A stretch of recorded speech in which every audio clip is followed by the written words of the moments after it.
Om Sadashiva Samarambam Shankaracharya Madhyamam Tasmadacharya Paryantam Vande Guru Param Param Ishvaro Guratmeti Moji Veda Vibhagine Vyomabda Vyapta Dehariha Dakshinamurtaye Namaha Tava Vedanta Svedanta Gocharam Tamagocharam Govindam Paramanandam Satguru Pranatoshmaham Om Shanti Shanti Shanti Om. Hello my friends, welcome to our Tripura. The three of us plus Sylvia, who is here, so she's not in the web. And now, finally enough, appears Philippe. I was waiting for Philippe. And I'm going to make an announcement to Philippe. Hello, Philippe. Hello. So I want to ask you to show up to our class on time, because in Portuguese, our Portuguese class, they never begin before 5-10 minutes after our scheduled time, because more people and the people got used to be late. But here, it's only a few of us, and we are used to begin on time. And if I wait for you, sometimes, if I begin without you, sometimes I don't see you waiting in the waiting room, you understand? So I want to ask you to remember that these classes in English, we begin on time. Thank you. Okay, no problem. We have seen last class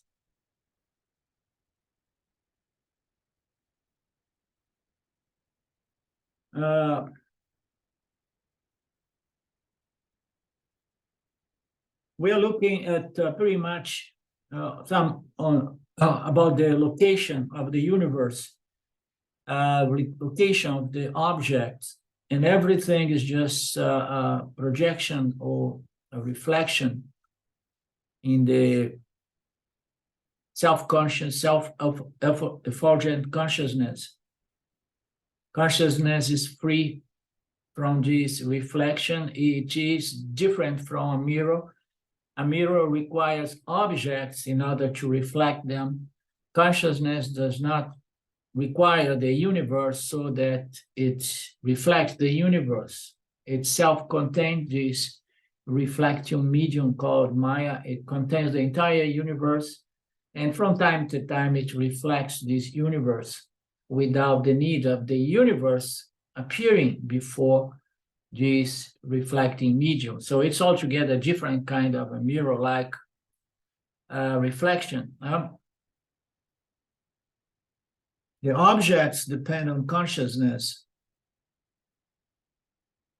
for their appearance, but consciousness is free. Time and space, place and events are all occurring within consciousness. It's not within your consciousness when you speak of it, but Azurama, the fact that of the existence of things is only due to illumination of things. Images are formed in consciousness, nothing more. Such illumination pertains to consciousness and only consciousness, and consciousness alone is self-contained, self-shining.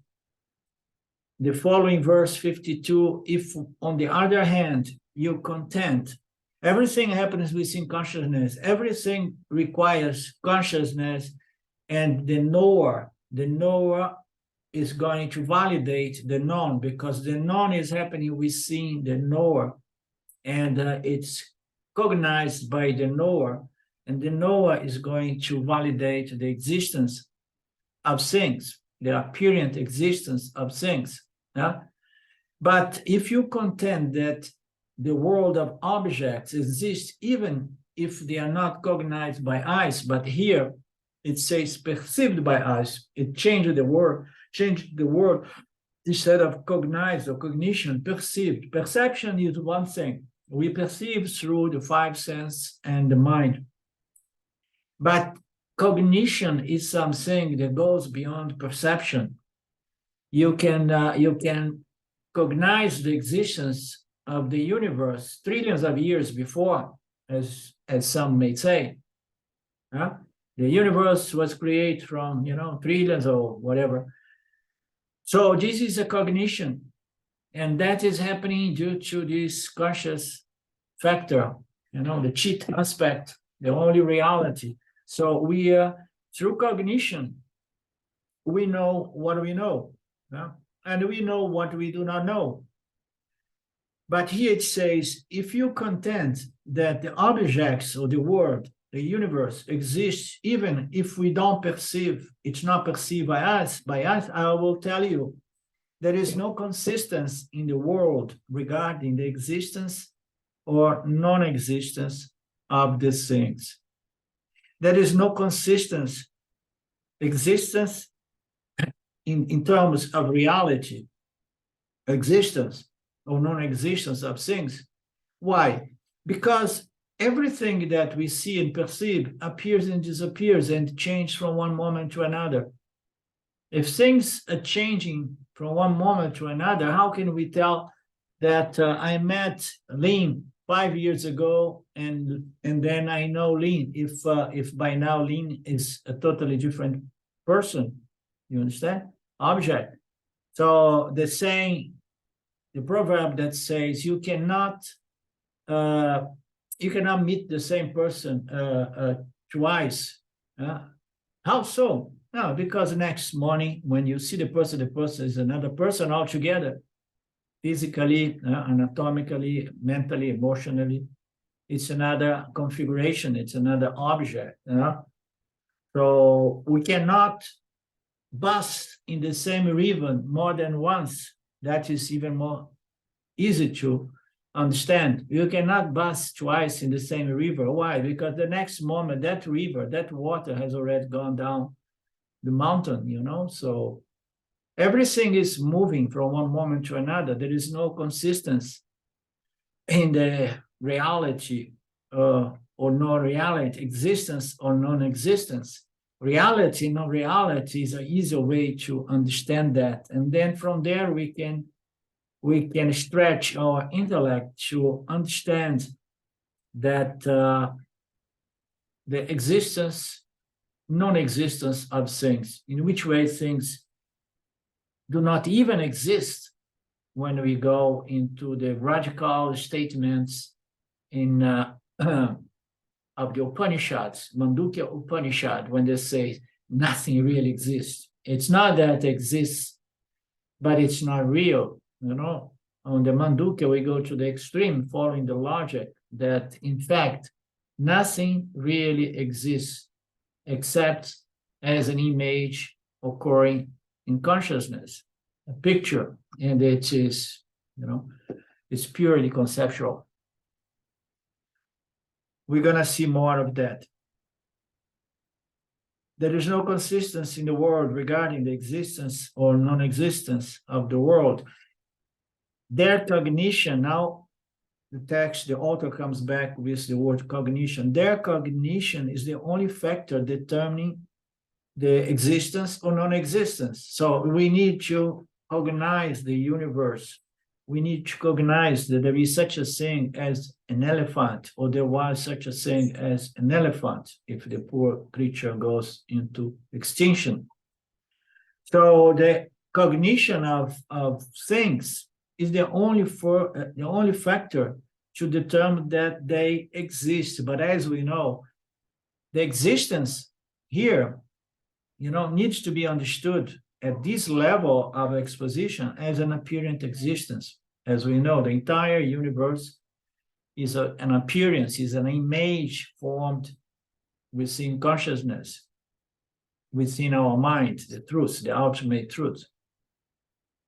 Just as reflections have no substance in them, outside of the mirror, so also the things of the world have no substance in them outside of the cognizing factor, meaning to say consciousness, pure knowledge, pure intelligence.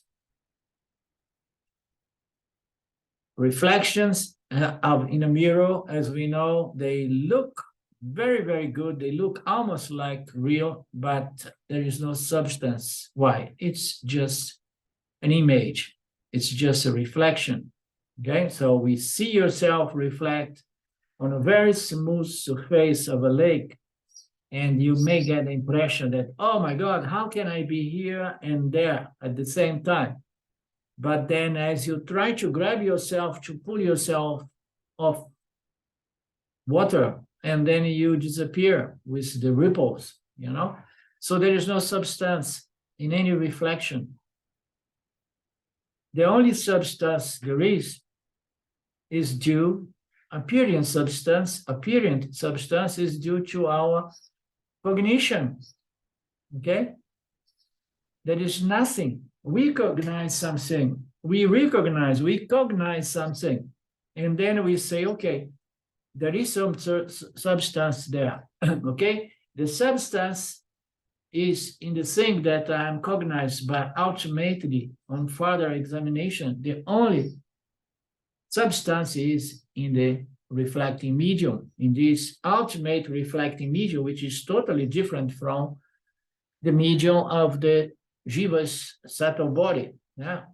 This reflecting medium is self-contained. It does not need the world to reflect the world. The subtle body of the Jiva Atma needs the world to retain certain impressions so that it can reflect in a different state, the so-called dream state. But here, the reflection have no substance. That in the mirror, outside of the mirror, there is nothing. Inside of the mirror, there are nothing. There is nothing.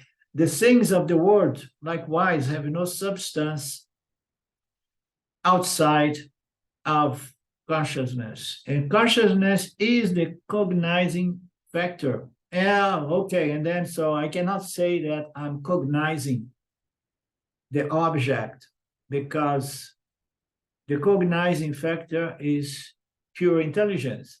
So it's up to us. If we decide to say, to determine that, okay, and then everything happens in consciousness, and consciousness is the cognizing factor.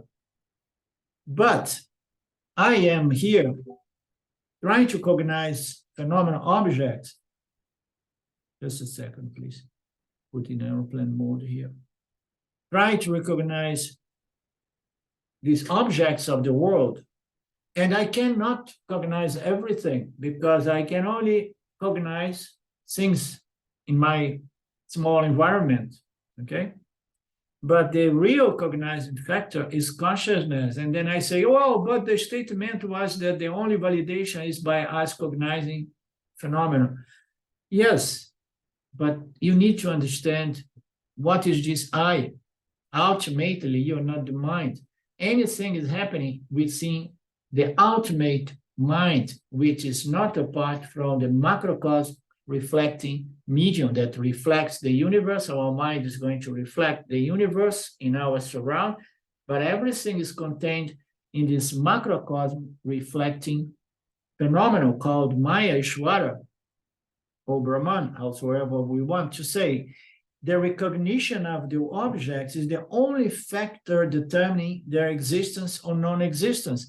Just as reflections have no substance in them outside the mirror, so also the world have no substance outside of consciousness, the cognizing factor, intelligence, okay?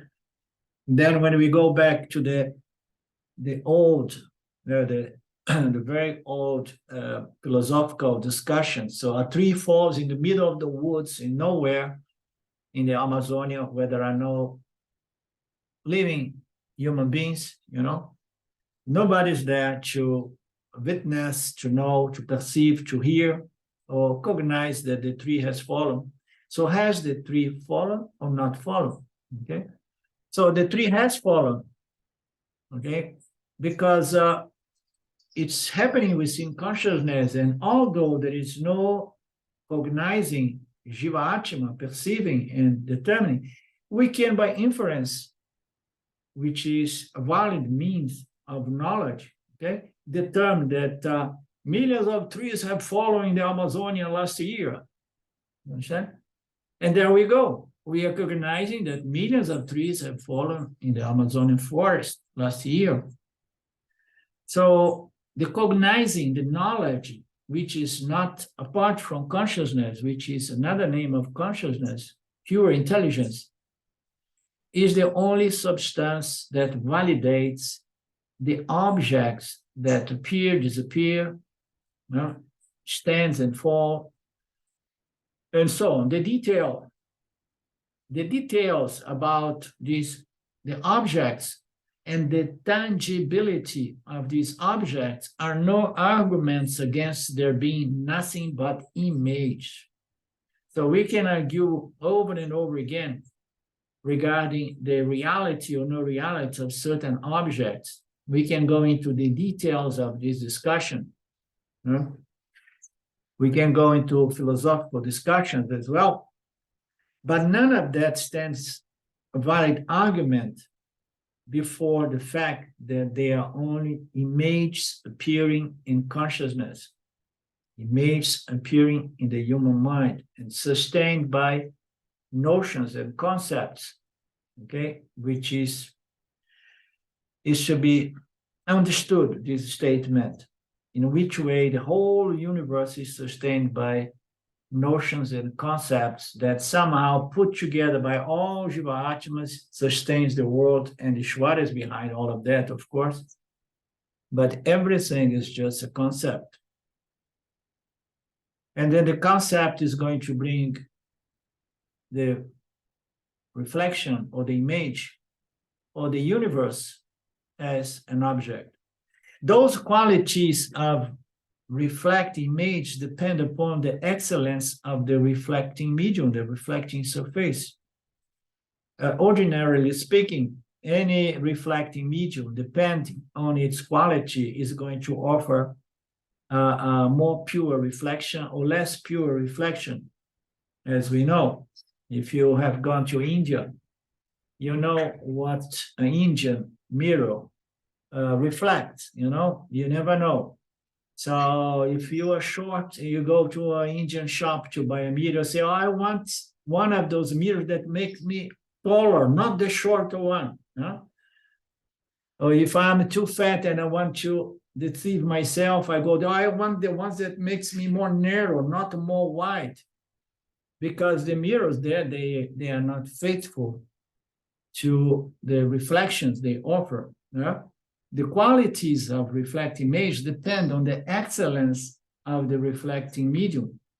Mirrors are insentient and they're not self-contained. So all these mirrors that we have, they are matter, they are insentient, inert matter, and therefore they are not self-contained. Without having object, they are not going to reflect anything. So they don't have the objects. They need the objects, or they even need space to reflect emptiness. Okay, oh, there is just space, and you cannot see anything. Oh, I see a little bit of the sky.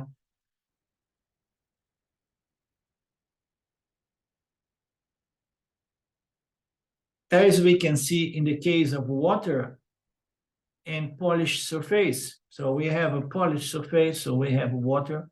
Mirrors are insentient and they're not self-contained, whereas consciousness is always pure. There is no dust on consciousness. The mirror, they accumulate dust, as we know. Consciousness is pure, never subject to any defect or contamination or dust. It does not require any outside object to produce any reflection or any image.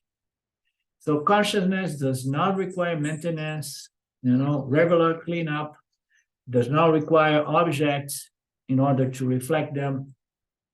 And it is self-contained. Everything is contained within Brahman. ordinary mirrors are liable to be soiled by extraneous dirt, whereas consciousness has nothing foreign to it. Why consciousness has nothing foreign to it? There is nothing that could bring about a change or a modification or contamination, such as the dust on a mirror. So it has not, because consciousness is always alone. And then one may say, like, oh my God, this sucks. Just imagine to be consciousness and you were there existing alone in oneness, one without a second, nothing but I, consciousness. It does not sound very good. But because the consciousness is one without a second, it is limitless, and it's complete, and it's full, and it's not subject to change, because wherever there are two, there is change. If you haven't tried that, get into a relationship and you're going to see how much you're going to change and how much change you're going to impose on the other. You understand? There are two.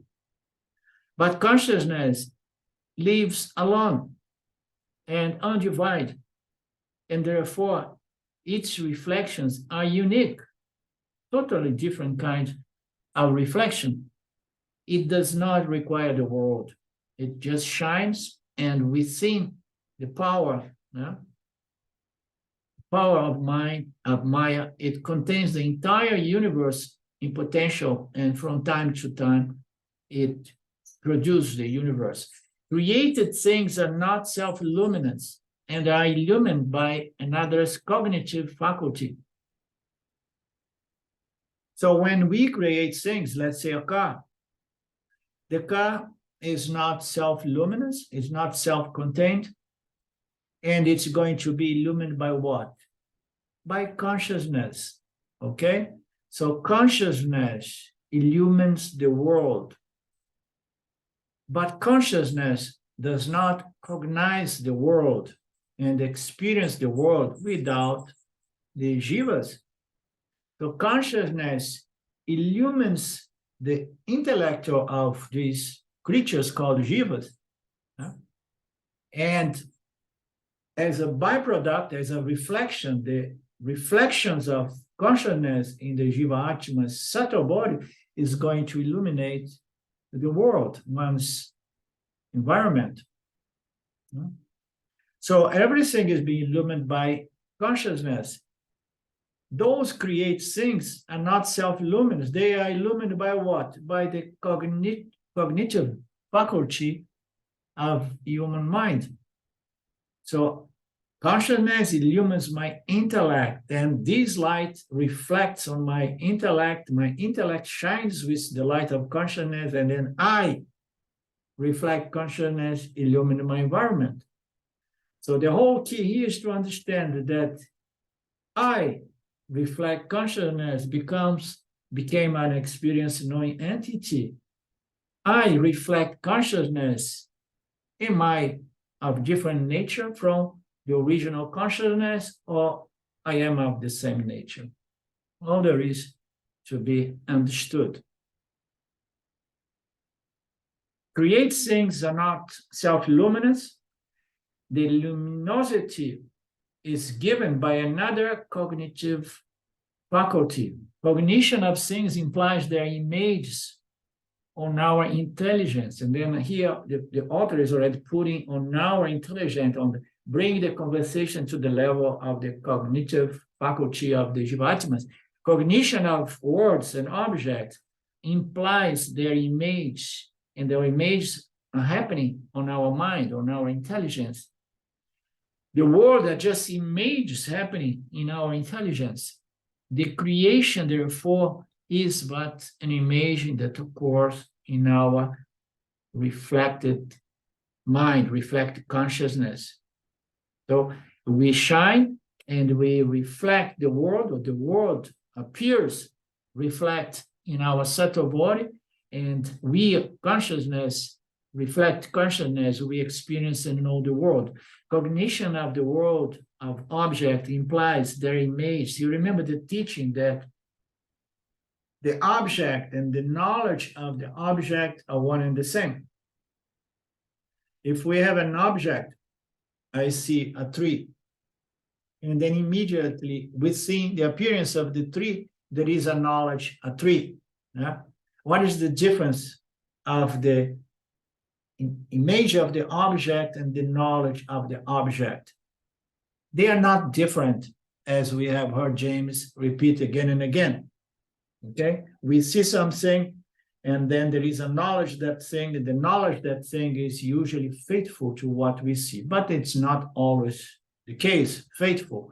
Many times you can see things, and you have a cognition which is distorted due to ignorance.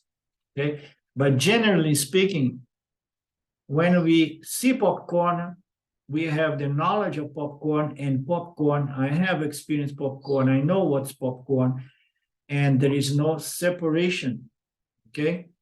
So everything is cognized by intelligence, our intelligence, which is the mind, consciousness, or the intellect, and they are not different from the image. Why? Because the knowledge I have of popcorn is going to sustain popcorn to come back and appear again and again.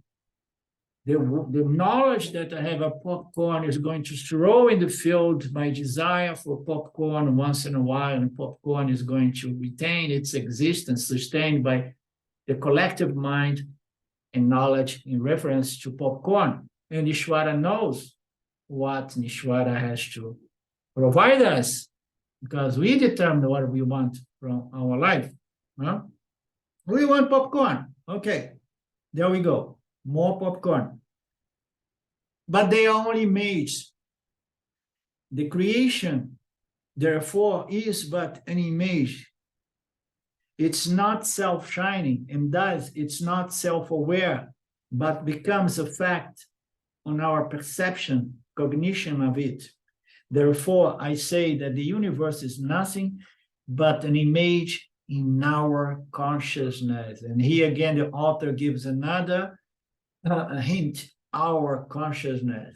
Okay, it's not that there are many consciousness, but our consciousness, it's not outside the scope of our human experience, because we are consciousness after all.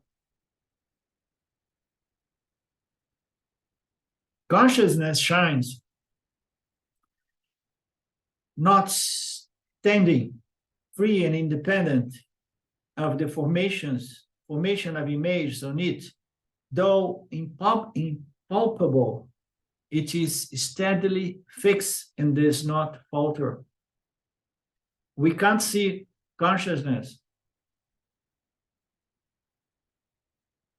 but we still infer by direct understanding that nothing exists without consciousness. And we also infer, following the analysis of the logic presented by the Upanishads, we infer that this consciousness does not move, it instead does not falter like thoughts, feelings, emotions, notions, and ideas. Consciousness is the unmoving principle.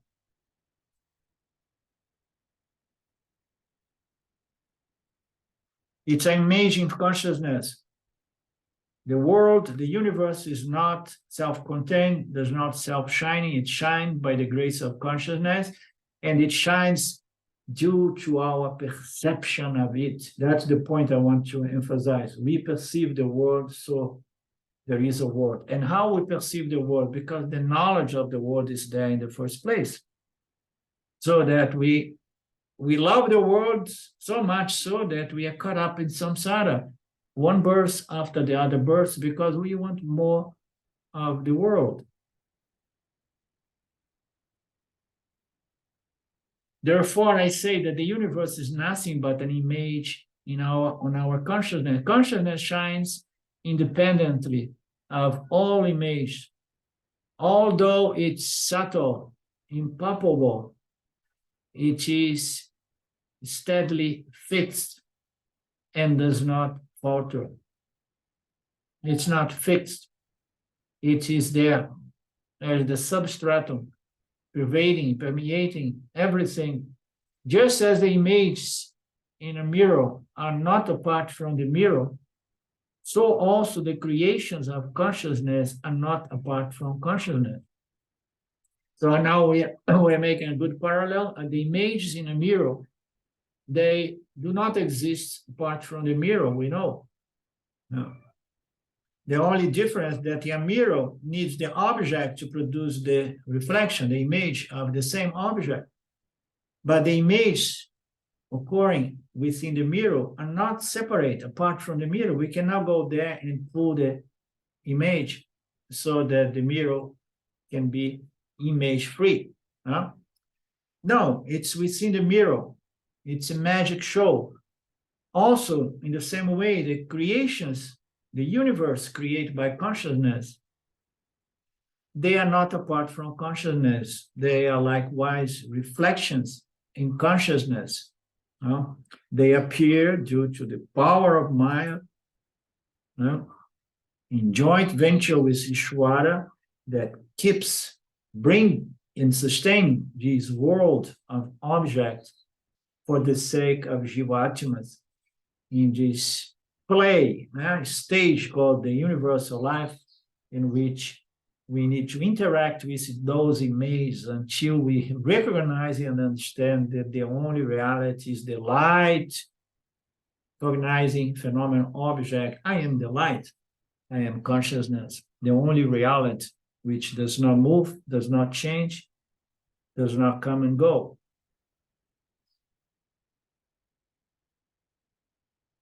Objects are necessary for producing images in a mirror. They are not, however, necessary for consciousness, because consciousness is self-contained. Again, this notion of self-contained. How consciousness can be self-contained? If consciousness is one without a second, there is nothing other than consciousness. There is not even a slight inclusion of anything, a little dust of matter. How can consciousness contain the entire universe if there is nothing other than itself, without any inclusion of any seed of the universe? You understand? So sometimes these statements appear to be a bit contradictory. So the world, the objects are necessary for producing images on the ear, but in the case of consciousness, the universe is not necessary because consciousness is self-contained. So this consciousness that we refer here is self-contained. It's a period in the sense that from time to time it appears to reflect the universe that does not really exist except as a mirage. So how can consciousness contain the universe if consciousness without anything rather than its pure existence and consciousness? How can it contain the universe? It does not contain the universe. It's just an appearance, a magic show produced by Maya. Okay? We say the consciousness is self-contained. It would be more accurate to say Maya is self-contained as the greatest illusionist. He does not need to have objects or the universe to reflect them. They have the seed, the potential seed of the universe that he retains, and then somehow it goes there, and then in association with this pure knowledge intelligence, the so-called Satchitananda, it's again and again borrowing this existence and consciousness and intelligence and knowledge from consciousness. It produced the magic show. The universe appears to be reflected. Maya is self-contained, but Maya is not alone in this play. How can contain the universe without the labor of all jivas, interacting with the mirage, attributing reality to the mirage, and giving back to Maya, Ishvara, desires and aversions towards an infinity of configurations, apparent configurations of the elements. of the apparent element. So Maya contains the universe, insofar the human beings are still, caught up with it, and is still attributing reality, and is still wishing for more or less. I want more and more and more of this, and less and less and less of this. And then Maya Ishwaras, they're adjusting the field according to our desires and aversion. And sometimes we have a lot of Papa Karma working for us, that Ishwara is going to put it all on the scale and say, okay, so now let's give them a lot of undesirable objects right now. Now he needs to pay some debts here. So give them a lot of Papa, give them a lot of undesirable things. We know what they want, we know what they do not want. So sometimes we need to not get what we want to learn certain things. Objects are necessary for producing images in a mirror. They are not, however, necessary for consciousness because it's self-contained.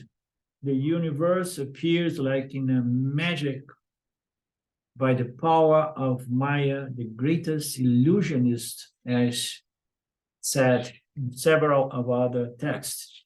O Parasurama, note how daydreams and hallucinations are clearly pictured in your mind, even in the absence of any reality behind them. Again, another analogy, okay? So how about your daydreams or your hallucinations, okay?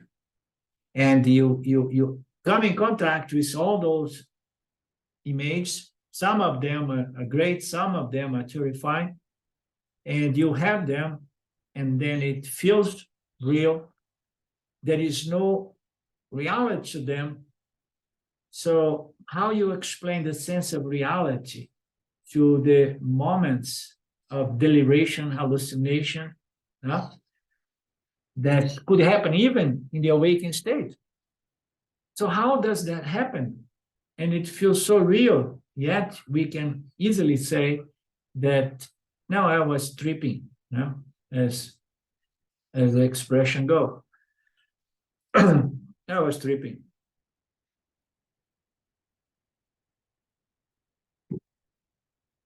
The place of objects is taken up by the peculiar imaginative quality of the mind. So all these images, they are taken up by the peculiar quality of mind. Can you turn on this?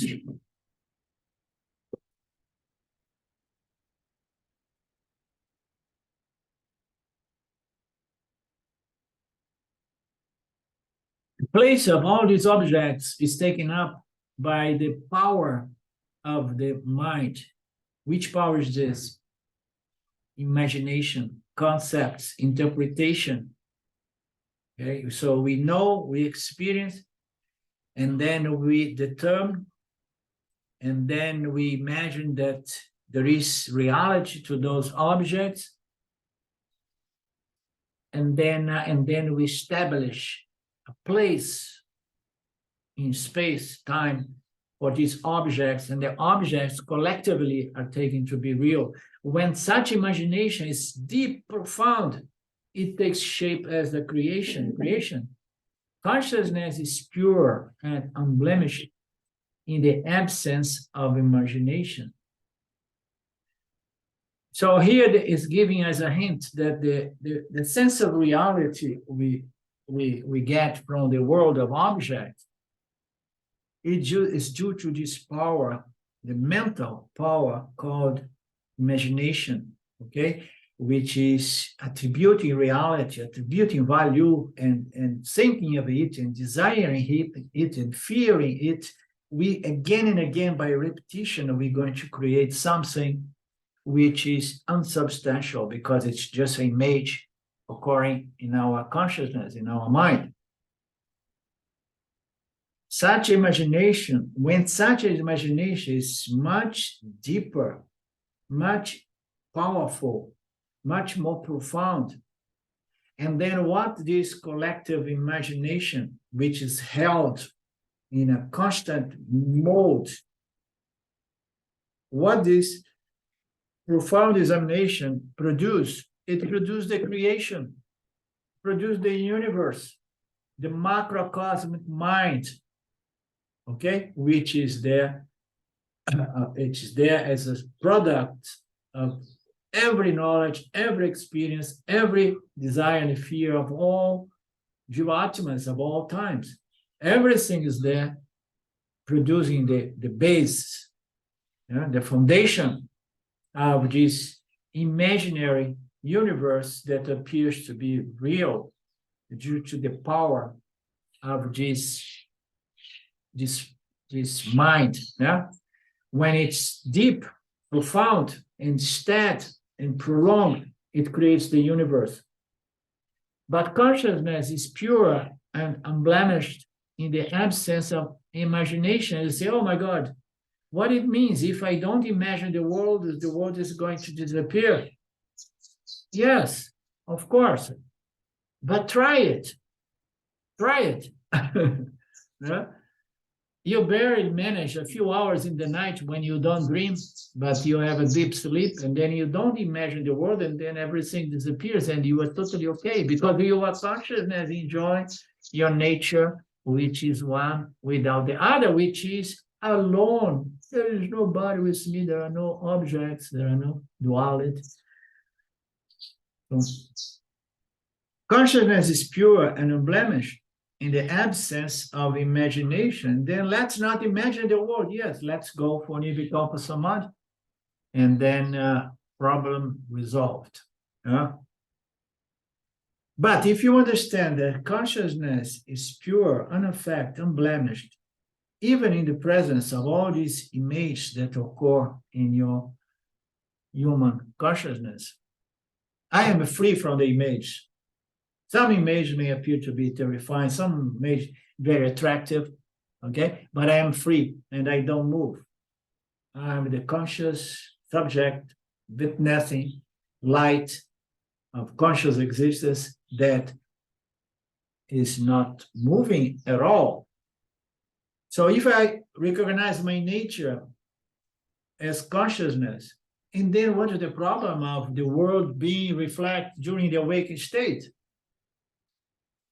But if I don't recognize my true nature and I take myself to be the body-mind, and then the awakened state is going to bring the world of objects, and then among those objects, there are several objects which are going to be threatening my security, my peace, and so on, and some other that are going to be attractive.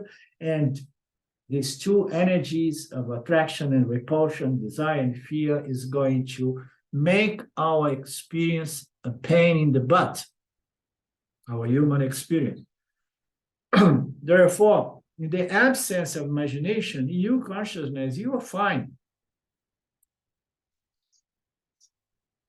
But when the imagination is so profound, okay, and then I want to undo this imagination. Okay, so develop a vasana for Nirvikalpa Samadhi, or become a yogi with siddhi powers, and then start conceptualizing a world which is made of pure love, compassion, and beautiful beings, living in harmony. And then maybe you could manifest physically such a thing. Who knows? I have heard so many stories from people that I have a hard time to believe that it was telling me a lie. One of them you probably heard from me before, Papaji. Papaji was a yogi, and he had contact with certain yogis with these kinds of power, with the ability to project physical matter. Why? Training. Intensity of imagination, of conceptualization. You can create something else, but one person alone against the cosmic universe, universal, ignorant mind, collective mind of the people of this planet is going to push back, of course. But you can maybe create your own little place. Okay, now my universe is this, and okay, I have here a few thousand square meters, and so I'm going to create a beautiful world here with only beautiful beings and so on. And then I put signs and beautiful dots to prevent people coming in. But the seed, the power, the yogis talk about different things, They really seem to be able to create it. Although the scriptures of the Upanishad Vedanta says, don't get into that. It's really messy and sticky. Don't try to develop these seed powers. It's going to be a distraction. You're going to be okay. But sooner or later, time is going to knock at your door. One of the most beautiful stories I heard from Papaji was when he met one of these yogis in the forest. And the yogi, that was very, very difficult to be found, this yogi. And the yogi came to meet Papaji as Papaji was looking for this yogi. And then this yogi, Papaji said, well, I was looking for you, and I heard that you were very hard to find. Yes, but when I saw you coming, I came to meet you. But why? You want from me? He said, I want to have satsang with you. I heard that you give good satsang. I have all these powers, but I'm not self-realized. And now I'm tired and I want self-realization. You understand? But anyhow, it's just there for anyone determined enough to manifest things out of powerful, concentrate, steady, focused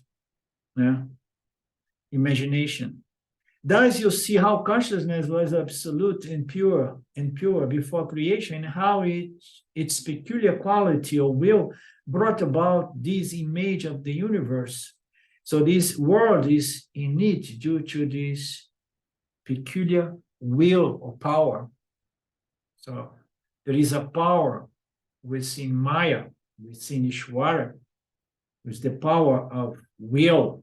It's a mind that contains the mind of all beings, and then have the seeds, the fabric, project again and again and sustain and pull back.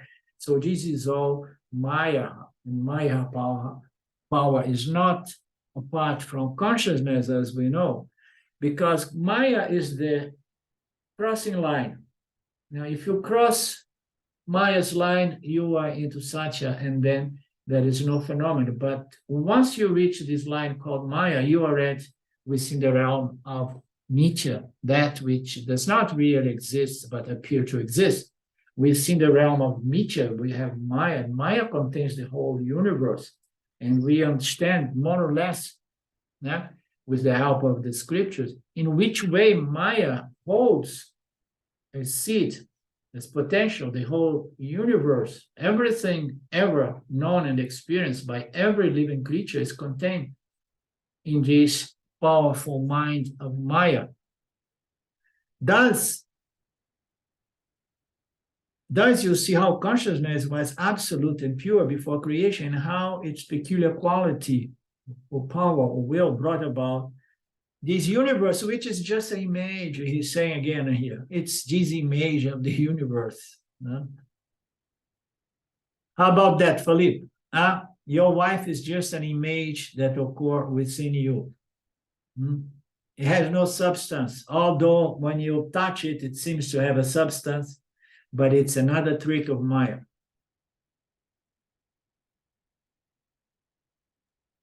I can talk about this with her. What did he say? I cannot talk to this with. Right, you cannot talk about that with her because you're gonna get in trouble.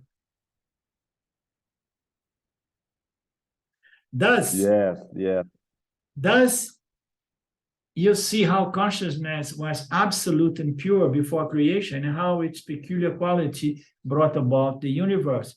So the world is nothing but an image, draw or reflect on the screen of consciousness. Reflect on the mirror, project on the screen, or draw on the screen of consciousness. It differs from a mental picture in its long duration. That is again due to the strength of this mind, Maya's mind, the strength of will producing this universe. What is the difference between my imagination and the imagination of Maya, which is the macrocosmic mind of this universe, of this planet, let's say, or whatever. So the differs from the duration. So this universe is a projection, a reflection, or a draw by this powerful Maya on the screen of consciousness, and somehow it is so dense that it grossifies to our sense organs, giving us the illusion of reality. Why? Because it is a will, it is a mind, it is a power which is infinitely more powerful than the power of a human mind. We have heard it so many times in the spiritual world. Yes, you have all the power, so think of it and create it. Think and go rich. Think this and you're going to produce. Manifest, manifest, manifest. You have the power to manifest. There is something to it. But go, become a yogi, and then after a few incarnations, you may develop some power to produce a nice lunch without going to the market to buy the ingredients. If you find it worth it, go for it.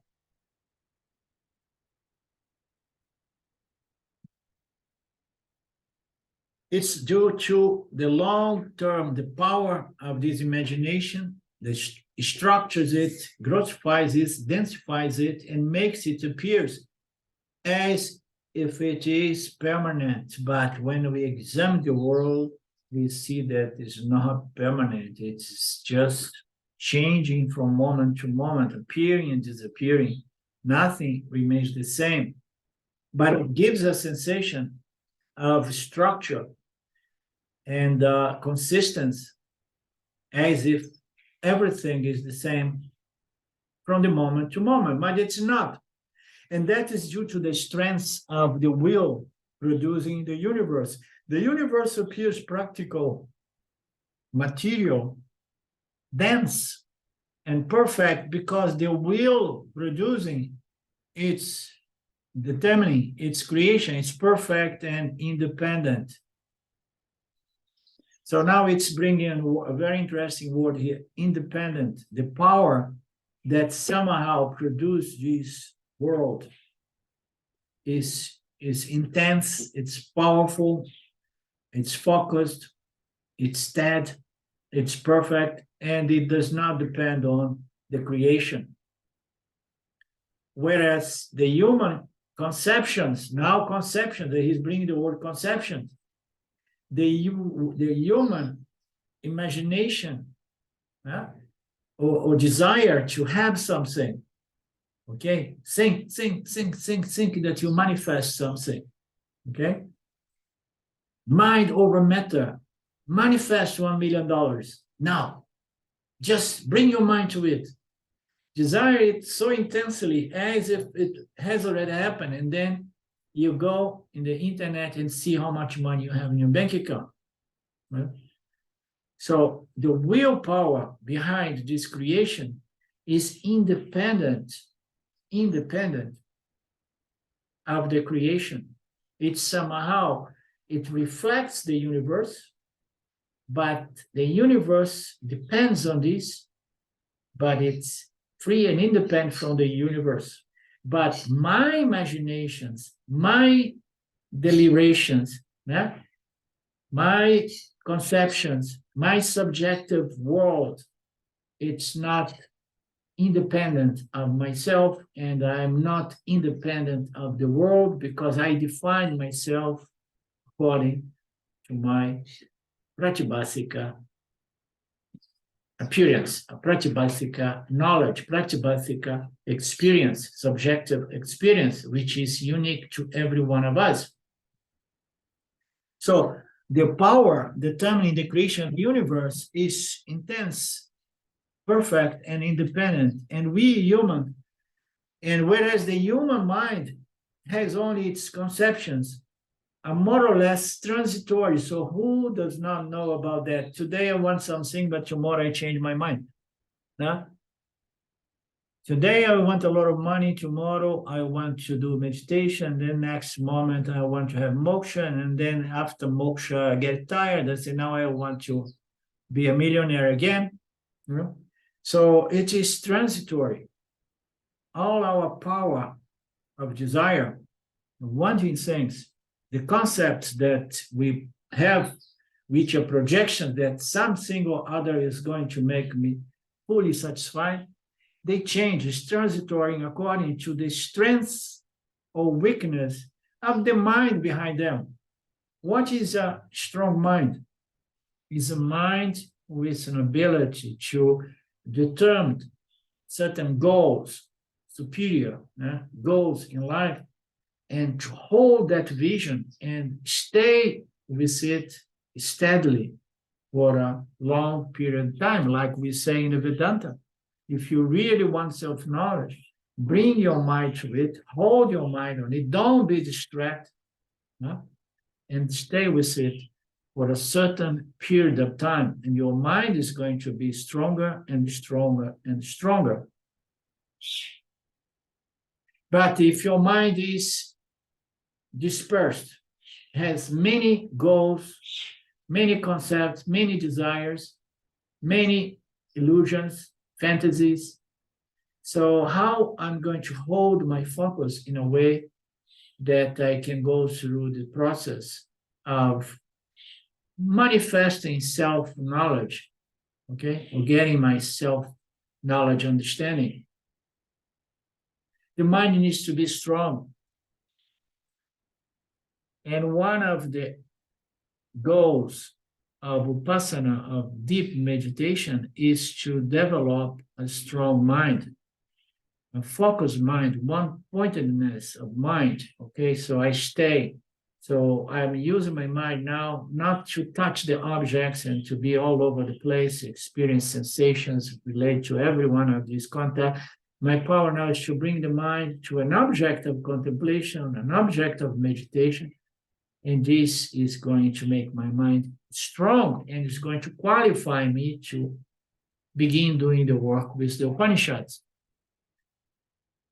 But if the mind is weak, I want this today, like someone I met here that, oh, no, I need to meet you again and again. We will go out to eat. No, I want self-knowledge, I want self-knowledge, I want self-knowledge. And now more than a month has passed and the person never spoke about that again. Because life is all the time hitting people, and then people get into different notions and ideas and fantasies, and this may be better, this may be bad. When you see it was another fantasy that just goes by, transitory fantasies. The hampering of limitations is to some extent overcome by the use of incantations, gems, and herbs, and an unbroken current of I established. Beautiful. In the past class, we saw about there was some pointers regarding the gems and the powers of incantations. So we have limitations, but then we can extend or improve or diminish our limitations using the power of some herbs and gems or incantations. And in that way, we're going to develop a strong mind, a strong, steady current of this sort. I consciousness, an unbroken current of I established, is established.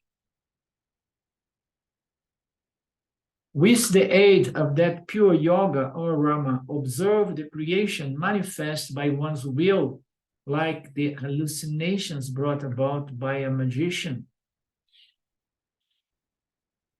So now he's making reference to the yogas, the siddhis, So with the aid of this yoga, Rama observe the creation manifest by the will of the mind, exactly like hallucinations brought about by a magician. And as we know, Maya is the greatest of all magicians.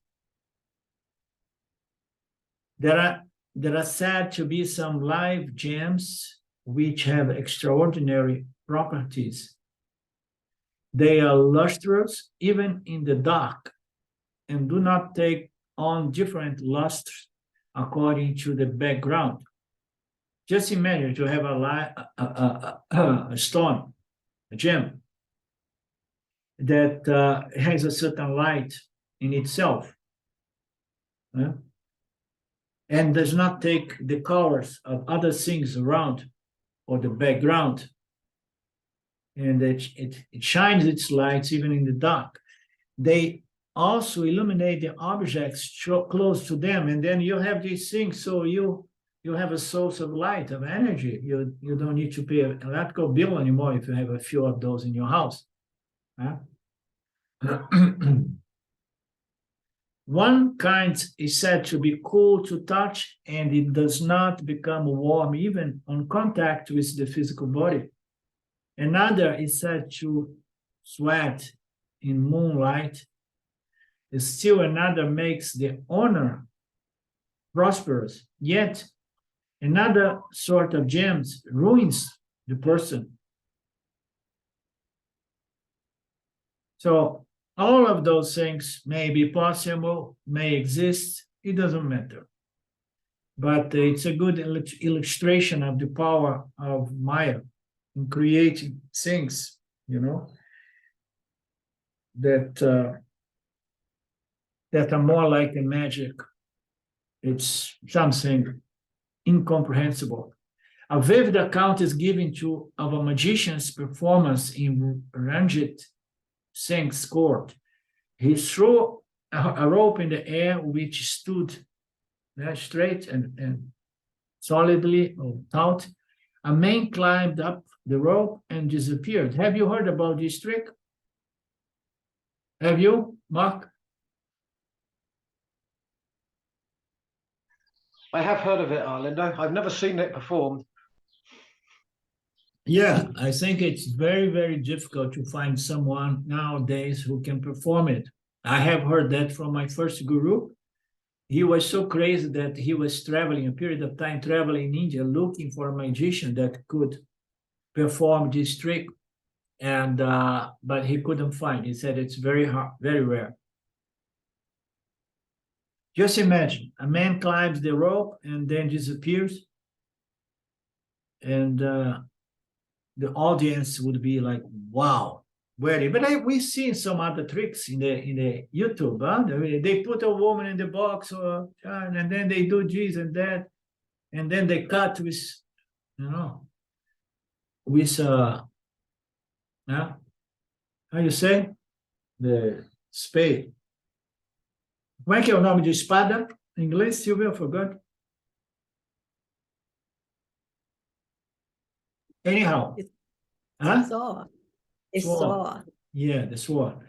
So we see those little tricks that a person is putting somewhere and then next moment is no longer there. So it's not something so absurd to imagine that rope can stood like that, a rope, and then a person can disappear climbing it. Objects in the world can be handled and put to use, while mental creations present the same phenomenon. Objects in the world can be handled and put to use, while mental creations like dreams present the same phenomenon. Even the dream objects present certain purpose, okay? Objects in the world can be handled and put to usage. There is a utilitarian. In the dream world, you want to have a dream cup to drink the dream water. Yeah? So everything appears so real, but they are not really what they seem. Okay. We meet again this coming Thursday, same time. Anything from you guys? Can we close here?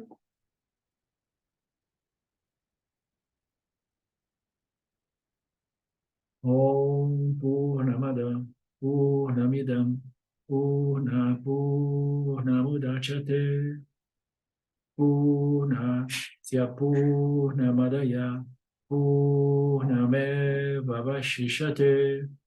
Om Shanti Shanti Shanti. Om Shanti. Namaste. We meet again this coming Thursday. Thank you, Philippe. Meet again soon. Thank you, Orlando. Thank you. Thank you. Thank you, Arlindo. Thank you. Mark. Thank you so much.